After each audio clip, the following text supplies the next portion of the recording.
झा जी, आपका ऊर्जा वाहक शब्द और वाणी से हमें बहुत सीख मिला और हम समझते हैं कि कटिहार जिला के कदवा विधानसभा क्षेत्र के सिकोना पंचायत में खूब गरजे जन स्वराजी और जन स्वराजियों का उमड़ा जन सैलाब।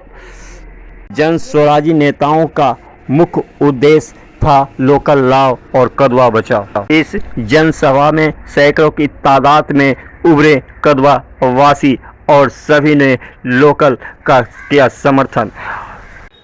उनके विकास की गति को रफ्तार देने के लिए जन स्वराज के नेता एमआर हक ने क्या कहा, आइए सुनते हैं ग्राउंड जीरो से रिपोर्ट में।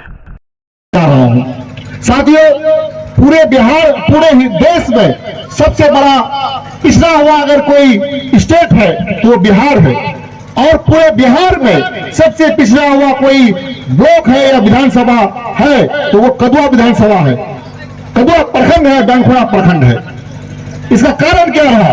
कभी भी हम अपने बच्चों के भविष्य को बनाने के लिए वोट नहीं दिए, कभी भी हम हमारे बच्चों को शिक्षा मिले इसके लिए वोट नहीं दिए, हमारे बच्चे को रोजगार मिले इसके लिए वोट नहीं दिए, हमें इसके लिए वोट नहीं दिए, हमें अस्पताल में दवाई मिले, एक वर्ल्ड क्लास फैसिलिटी मिले अस्पताल में, इसके लिए हम लोगों ने कभी वोट नहीं दिया। साथियों, आज इसका परिणाम रहा कि पार्टी के नाम पे 2 टर्म से हमारे गठबंधन के नाम पे जो आप लोगों ने वोट दिया, ये आपका विश्वासघात किया। साथियों, विश्वासघात किया है और विधानसभा को रिश्वतखोरी और दलाली का अड्डा बना दिया। साथियों, आज कोई भी हमारी मां बहने जाती है वहां पे उनका सुना नहीं जाता है। बगैर रिश्वत दिए हुए आपका जन्म प्रमाण पत्र नहीं बनता है, बगैर रिश्वत दिए हुए आपका आय प्रमाण पत्र नहीं बनता है, बगैर रिश्वत दिए हुए आपका जाति प्रमाण पत्र नहीं बनता है।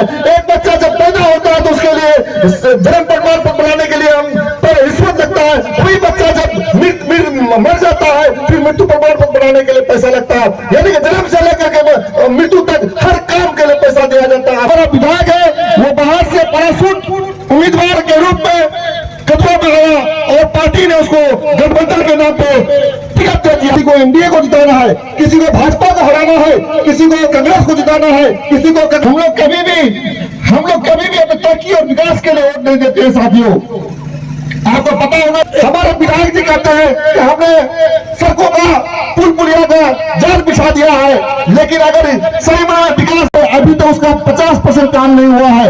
ऐसा वो काम हो रहा है कि जैसे ही अगर बरसा पड़ जाए पूरा का पूरा सिकुड़ना और पूरा जाजा का जितना भी इलाका है पूरा का पूरा निकासी उधर से सबका निकासी ठप हो जाएगा।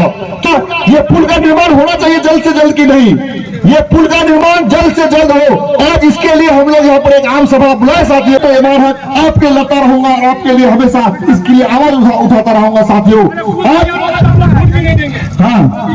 वोट नहीं देंगे हम लोग, बिल्कुल बिल्कुल, ये जब तक पुल का निर्माण नहीं हो पाएगा तो आप लोग बिल्कुल इतना बड़ा हमारा ये क्षेत्र है सिकोना, एक भी अस्पताल नहीं है, पर हमारे यहाँ पे पर्यटक का दर्जा मिलना चाहिए हमारे कल्याणी मेला को।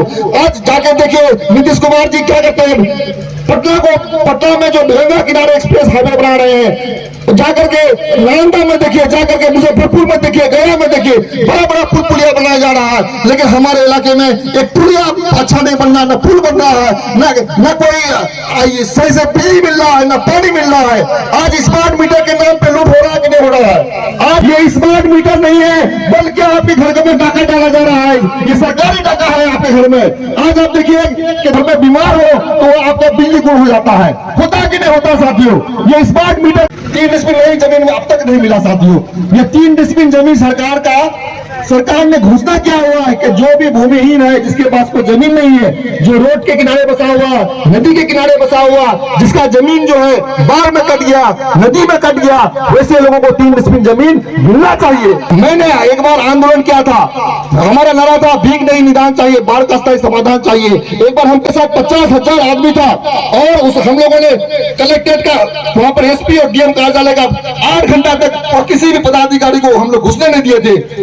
हम लोग को जेल जाना पड़ा, लेकिन हम लोग सरकार जनता के झुके नहीं। हम उसमें 1000 परिवार को हमने जमीन दिलवाने के लिए जमीन दिलाया, 2 डिसमिल करके हम 1000 परिवार को जमीन दिलाए थे। तो 94 लाख परिवार ऐसा है 94 लाख परिवार, सुन लीजिए बात, जो 94 लाख परिवार ऐसा है हमारे बिहार में जो गरीबी रेखा से नीचे है, उसको सरकार ने घोषणा किया कि 2 लाख रुपया मिलेगा, उसको 2 लाख रुपया हम देंगे। क्या कोई गरीब परिवार जिसका नाम बीपीएल में है 2 लाख रुपया मिला आप लोगों को? तो ये 2 लाख रुपया मिलना चाहिए या नहीं मिलना चाहिए? मिलना चाहिए, कर दीजिएगा, ठीक है ना। तो तमाम लोग, अब हम अपनी बात को खत्म करेंगे, वक्त की बहुत कमी है। एक बार नारा लगाइए, हम बोलेंगे जय बिहार, और लोग बोले जय जय बिहार, जय बिहार। अब हम